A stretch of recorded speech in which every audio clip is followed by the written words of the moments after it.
எப்படியோ ஒரு வழியா கோயம்புத்தூர் ரீச் ஆயிட்டு, எங்களுக்கு வாங்க வேண்டிய திங்ஸுமே கொஞ்சம் வாங்கிட்டோம். ஸோ, அதுக்கப்புறம் தான் உக்கடம் வந்து அங்கேருந்து நாங்க டைரக்ட்டா பாலக்காடு பஸ் ஏறுற மாரி தான் இருந்துச்சு. கோயம்புத்தூர்லேருந்து பாலக்காடு போகிறதுக்கு 45 மினிட்ஸ் தான் ஆகும். மிஞ்சி மிஞ்சி போனா லேட் ஆச்சுன்னா ஒரு 50 மினிட்ஸ் அந்த மாரி தான் ஆகும்.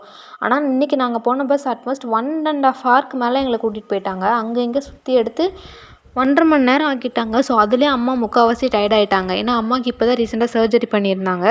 சர்ஜரி பண்ணி 4 மந்த்ஸ் கிட்ட தான் இருக்கும். ஆல்ரெடி அம்மா கொஞ்சம் டயர்டா இருந்தாங்க. இதில இவ்ளோ சுத்தவும் அம்மாவுக்கு ரொம்ப நேரம் உட்கார முடியாம பேக் பெயின் வந்துருச்சு. அதுவும் பாலக்காடுல இறங்கிட்டு கொஞ்சம் ஃப்ரெஷ் அப் ஆனதுக்கப்புறம் தான் அம்மாவுக்கு கொஞ்சம் மூச்சே வந்துச்சு. ஸோ, அதுக்கப்புறம் தான் நாங்க வந்து அங்கேருந்து திருச்சூர் பஸ் ஏறி நேரடியா நாங்க இறங்க வேண்டிய லொக்கேஷன்ல வந்து இறங்கிட்டோம். உங்களுக்கு ஏதாவது கொஞ்சம் த்ரில்லிங்கான எக்ஸ்பீரியன்ஸ் வேணும், இந்த டிராகன் ரைடு அந்த மாரி ரைட்ல போற எக்ஸ்பீரியன்ஸ் வேணும்னா, கண்டிப்பா நீங்க கேரளா பஸ்ல வந்து ட்ராவல் பண்ணலாம்.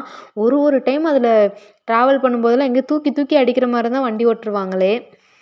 தமிழ்நாட்ல பயங்கர வெயிலா இருந்துச்சு. ஆனா கேரளாக்குள்ள என்ட்ரி ஆன உடனே மழை வர ஸ்டார்ட் ஆயிருச்சு.